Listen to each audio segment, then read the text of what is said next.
There is a way of farming that our great-grandparents understood, a secret hidden in plain sight. A way of planting that could feed a family for a generation from a single day's work. It builds the soil instead of breaking it. It captures carbon from the air. And it creates a landscape of permanent abundance, not yearly scarcity. This system was not lost because it was inefficient. It was buried because it was too effective. It was a threat to the very business model that our entire modern food system is built upon. This is the story of the plants that harvest forever, and the real reason you don't know about them. During my years as an agricultural geneticist, I worked deep inside the system. I was tasked with creating new varieties of corn, wheat, and soybeans, the annual crops that feed the world. We were focused on yield, on making plants that could withstand chemical sprays and be harvested by massive machines. But in the back of my mind, there was always a nagging question, a whisper of a different way. I found it in old farming journals and in the forgotten corners of botanical gardens. It was the story of perennial agriculture, a story that had been deliberately erased. Today, I want to share that story with you. The idea of planting once and harvesting for years is not new. For most of human history, it was the norm. In the grand gardens of Victorian England, one of the most prized vegetables was sea kale. Gardeners would force it to grow in the dark under special clay pots, producing tender, white shoots that were a delicacy. A single planting of sea kale could be harvested for a decade or more. Long before that, in China, around 2700 BC, rhubarb was not a pie filling, but a respected medicine. Its roots were a powerful laxative, and a single plant would provide a yearly harvest of stalks and a lifetime supply of medicine. Here in North America, before the arrival of Europeans, Native American tribes cultivated the Jerusalem artichoke, a perennial, sunflower that produces edible tubers. They were a reliable source of food that came back year after year, with no need for plowing or planting.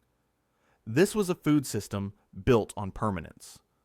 So, what did these ancient cultures know that we have forgotten? They understood that the health of the soil is the health of the people. The most incredible thing about perennial plants is what happens below the ground.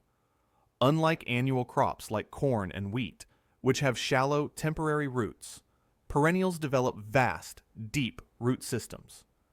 Some, like the perennial grain kernza, can send roots down 10 feet or more into the earth. These roots are a miracle of nature. They act like a sponge, holding rainwater and preventing it from running off the land, which reduces both flooding and drought. They hold the soil in place, preventing the catastrophic erosion that is destroying our farmland. The numbers are staggering. A 2021 study found that the American Midwest has lost 57.6 billion metric tons of seed topsoil due to annual agriculture. That is the soil that took thousands of years to form, gone in a century. This is not a small problem. This is an existential crisis. Without healthy topsoil, we cannot grow food. It is that simple. And every year, we are losing more. The way we farm today is literally mining the soil, extracting its value, and leaving behind a depleted, lifeless substrate. Perennial crops are the answer to this crisis. Their deep roots hold the soil in place. They do not require the constant plowing that breaks up the soil structure and exposes it to wind and rain. They are a way of farming that builds the land up, instead of wearing it down. But there is more. Those deep roots are actively fighting climate change. As the plants grow, they pull carbon dioxide out of the atmosphere and pump it deep into the soil, where it can be stored for hundreds, even thousands of years. This process is called carbon sequestration. A 2020 study published in the journal PLOS ONE looked at 613 different species of perennial vegetables and found that they are a powerful, untapped tool for capturing carbon. Annual agriculture, with its constant plowing, does the opposite. It releases vast amounts of stored carbon back into the atmosphere. We are farming in a way that is actively making the planet warmer, when a solution is right here, waiting in the soil. So if perennial plants are so amazing, why did we abandon them? Why is our entire food system built on their fragile, soil-destroying, annual cousins? The answer is a story of how our food system was redesigned for profit, not for people or the planet. The shift began after World War II. The same factories that had produced explosives and chemical weapons were repurposed to create chemical fertilizers and pesticides. This was the dawn of the Green Revolution. It promised a future of massive yields, a world without hunger. And on the surface, it worked. But it came at a cost. This new chemical-intensive agriculture only worked with specific plants, hybrid annuals. These were plants bred to be dependent on chemical inputs. They could not thrive without them. And most importantly, their seeds could not be saved. If a farmer saved the seeds from a hybrid corn plant, the next generation would be a chaotic mix of weak and unproductive plants. The farmer had to go back to the seed company and buy new seeds every single year. It was the perfect business model. Perennials are a threat to this model. If a farmer plants an orchard of apple trees, they buy the trees once. They do not need to buy them again for 50 years.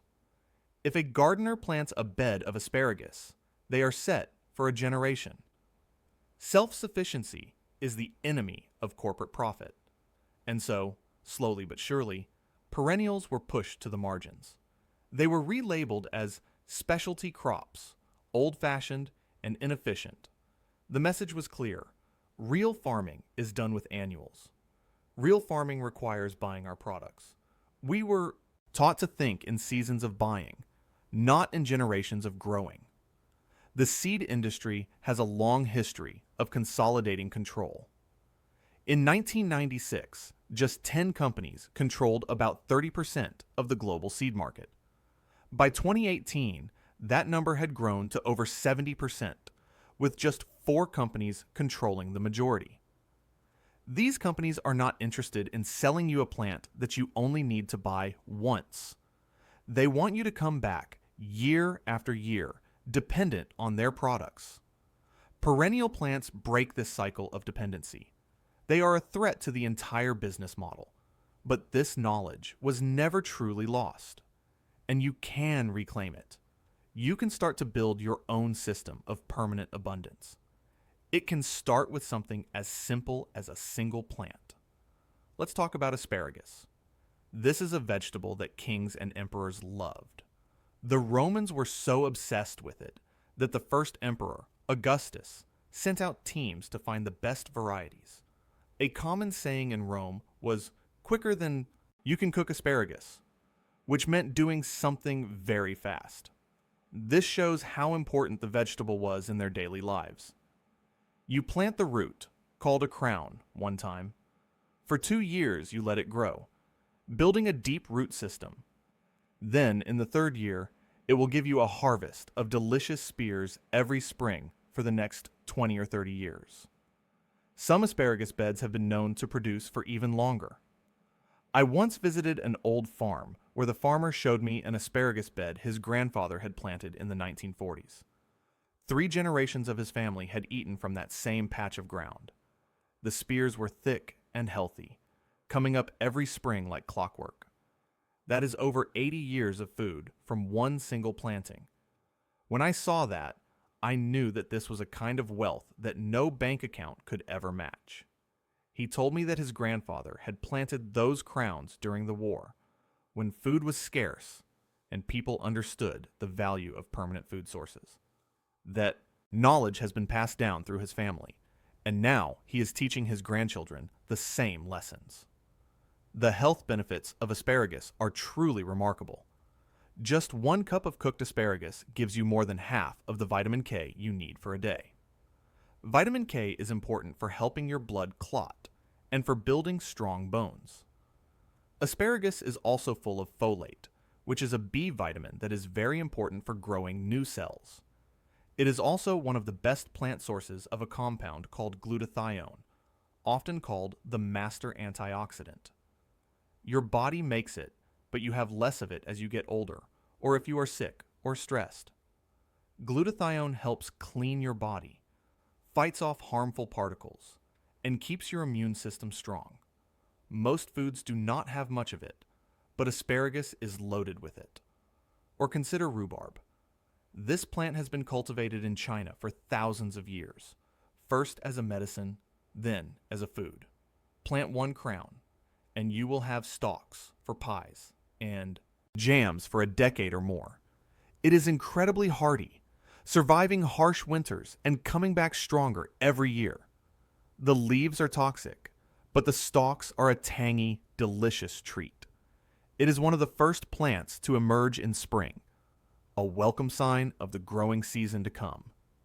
The ancient Chinese traded rhubarb root along the Silk Road, and it was so valuable that it was worth more than its weight in gold. Marco Polo wrote about it in his travels. This is a plant with a history as rich as any spice or treasure. There is also the Egyptian walking onion, a fascinating plant that grows small onions at the top of its stalk. These stalks then fall over, and the small onions plant themselves. The onion literally walks across your garden, planting itself for you. You can harvest the small top onions, or you can dig up the larger bulbs at the base. It is a self-perpetuating food source that requires almost no work. This is not a system of hard labor. This is a system of intelligent design, perfected by nature over millions of years. And there are so many more. Good King Henry, a leafy green that was a staple in medieval gardens, producing spinach-like leaves year after year. Sorrel, with its lemony tang, perfect for salads and sauces, returning faithfully every spring. Turkish rocket, a brassica that provides leaves for most of the year and never needs replanting. These are not exotic plants from far-off lands. They are the vegetables that our ancestors grew, the vegetables that filled their gardens and their bellies, the vegetables that were quietly pushed aside when the seed catalogs started promoting the latest annual hybrids. I will never forget the first time I saw a mature field of Kernza. I had spent my career working with the shallow roots of annual wheat. Then, I visited the Land Institute in Kansas, founded by the visionary botanist Wes Jackson in 1976. He took me to a field and showed me a plant that looked like wheat, but he explained that its roots reached 10 feet into the soil. He told me that this one planting had been producing grain for 5 years straight, with no plowing. When I saw that, I felt like my entire career had been a lie. I had been working on the wrong problem. We did not need to make annuals slightly better. We needed to change the system entirely. I saw with my own eyes that a different future was possible. A future where our farms are not sources of pollution and erosion, but engines of regeneration and abundance. Wes Jackson was later awarded the MacArthur Fellowship in 1992 for his groundbreaking work on perennial agriculture. His vision is slowly becoming a reality. Today, Kernza flour is being used by craft breweries and bakeries across the country, a small but growing sign that the tide may be turning. This is not just about gardening. It is about a fundamental shift in how we see the world. Our great-grandparents understood this. They planted fruit trees they might never see fully grown. They built soil that would feed future generations. They knew that real wealth is not in a bank account. Real wealth is the living soil, the clean water, and the food that grows from your own land, year after year, without needing anyone's permission. Let me ask you something. Have you ever tried to grow a perennial vegetable? Or did you think it was too hard, too old-fashioned? Have you ever tasted asparagus fresh from the garden, just minutes after picking it? The taste is completely different from what you buy in the store. It is sweeter, more tender, and full of flavor. Once you taste it fresh, you will never want to go back to store-bought again. Let me know in the comments. I would love to hear your stories and answer any questions you might have. There is one more thing. Perennial plants are not just good for you. They are good for the earth. Annual crops require the soil to be plowed every year, which disturbs it and releases carbon. But perennials help build the soil. Their deep roots break up hard soil, letting in air and water. When the leaves die in the fall, they add nutrients back to the ground. Over time, a perennial garden gets healthier and more fertile. It is a regenerative system. It gives back more than it takes. This is the opposite of big-scale farming, which often drains the soil of its nutrients. We have been taught that our modern food system is the only way, that we need the giant global supply chain. But plants like asparagus, rhubarb, and kernza show us a different way. They remind us that nature is about abundance and strength. They offer us a way to have more control over our own food. The reason these plants were hidden is because they are too powerful. They cannot be easily patented or controlled by big companies. They are plants for the people. They are crops that teach patience and reward care. They offer freedom. The freedom from having to buy seeds and plow fields every year. The freedom of knowing that no matter what, every spring, food will come up from the ground in your own yard. That is a power they can never take away from you. This is what real food security looks like. Not a freezer full of processed food, but living plants in the ground that will feed your family for decades. Plants that get stronger over time, not weaker. Plants that do not need a corporation's permission to grow. This is a power they can never take away from you. And there is something else that happens when you grow perennial plants. You start to see time differently. When you plant an annual crop, you are thinking in months. When you plant a perennial, you are thinking in years, in decades. You are making a commitment to the future. You are saying that you believe there will be a future and that you want to be a part of it. There is something deeply hopeful about planting a tree or an asparagus bed. It is an act of faith in tomorrow. This is not just about one vegetable. Perennial agriculture is a symbol. It represents a whole way of thinking about food that we have lost. A way of thinking that is about the long term, not just the next season. A way of thinking that is about building something that lasts, not just making a quick profit. Our great-grandparents understood this. They planted fruit trees they might never see fully grown. They built soil that would feed future generations. Somewhere along the way, we forgot all of that. But we can remember. We can choose to plant things that last. We can choose to step off the treadmill of buying seeds every year. We can choose to build something real, something that will outlive us. And it can start with something as simple as a few asparagus crowns in a trench. I want to tell you about something I saw with my own eyes. Years ago, I visited a small farm in the countryside. The farmer was in his 70s. He showed me a garden that his grandmother had started. There were fruit trees she had planted as a young woman, still producing apples and pears. There was a patch of rhubarb that had been in the same spot for over 60 years. There was an asparagus bed that had fed 4 generations of his family. He told me that his grandmother had understood something that we have forgotten. She knew that the best gift you can give to the future is not money, not possessions, but living things that will continue to grow and produce long after you are gone. When I walked through that garden, I felt like I was walking through a living inheritance, a testament to the power of thinking in generations, not seasons. This is what we have lost. This is what we can reclaim. The perennial garden is not just a way of growing food. It is a way of thinking about time, about legacy, about our connection to the land and to the people who will come after us. It is a rejection of the throwaway culture that tells us everything must be new. Everything must be bought. Everything must be replaced. It is an embrace of permanence, of patience, of the slow accumulation of abundance. If this story has planted a seed of curiosity in you, I encourage you to share this knowledge. The more of us who remember this lost way of farming, the harder it is for this wisdom to be buried again.